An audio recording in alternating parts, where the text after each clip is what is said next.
I'll recognize myself for 5 minutes, and there will be a second round of questions. Ms. Goff, one of the issues that prevents increased utilization of domestically bred dogs is the age at which the agencies are able to accept them.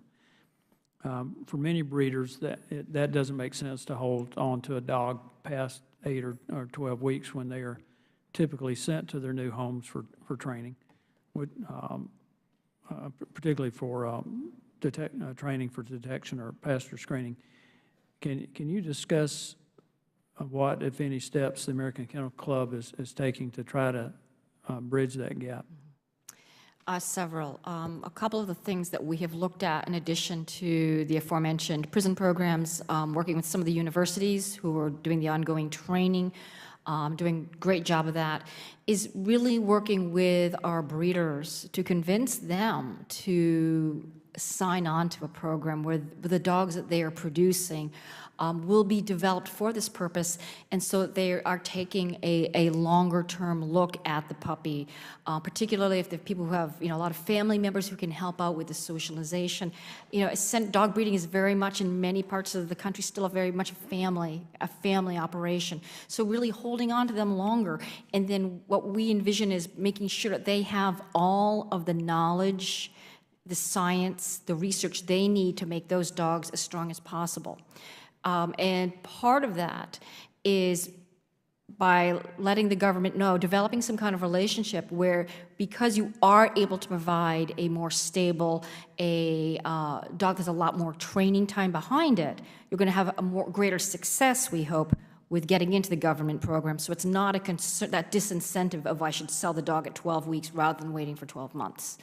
That's one of the options. Also, our kennel clubs may provide additional options.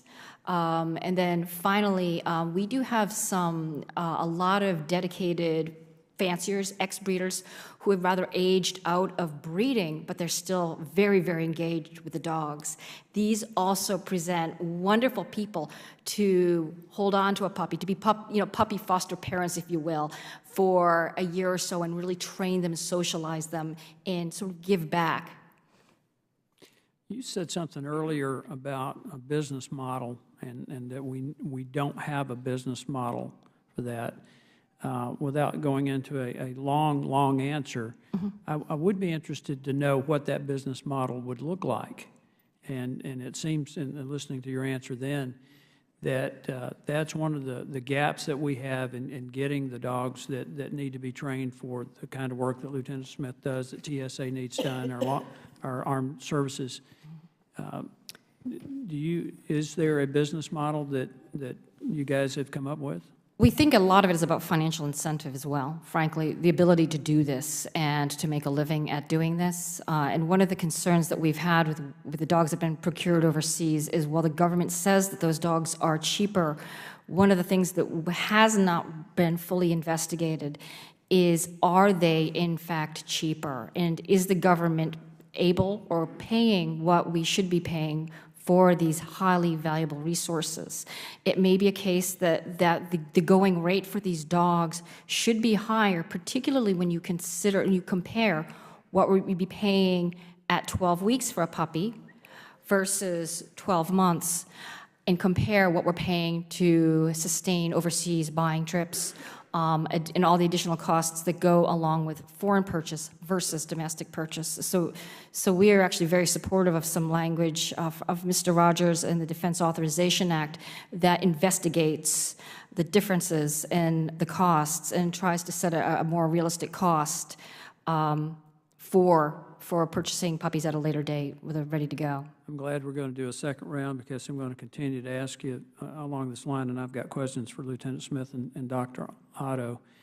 And unlike some chairmen, I won't take 10 minutes for 5, so not calling any names, but if we had a different model where we kept these dogs longer so that they're at an appropriate age for this type training, and they didn't measure up, would those animals still be, and Dr. Otto, you can answer this, would those animals still be appropriate for a family to adopt or even be sold? Because most of these dogs are purebred, aren't they? that you could still have a market for that, so that you create a business model where if the dog doesn't pan out for service with Lieutenant Smith, the dog would still be a viable product that someone else might be interested in. I can tell you that the list of people who want dogs that don't make it in our program is really long. And because we've had very few dogs that don't make it, we can't even accommodate that. So there are definitely people who are interested, but also using the model where we can have the dogs, if they're not successful in this program, could they be successful in another? So again, defining that phenotype for each and every one of these programs that's using dogs. We can have dogs successful in a whole array of different careers, and then those that aren't successful are going to be very attractive to people who maybe want to compete in sport or just really want a pet. Although a lot of these dogs are pretty high energy, so they're not your average pet, but they still are very, very appealing. Well, what my point is, it's not necessarily as a pet, but are they marketable? Because what you have here is an overhead cost, and a business is trying to reduce its overhead. So if it's got a primary product that has a high spoilage rate, for instance, the overhead's higher. But if there's a market for these dogs, and as Congressman Rogers pointed out, and we make this from a price point worthwhile, it seems to me that there is a business model that could be developed that would make this work. We will now begin the second round of questions. I will recognize the gentleman from New York, Mr. Katko, for 5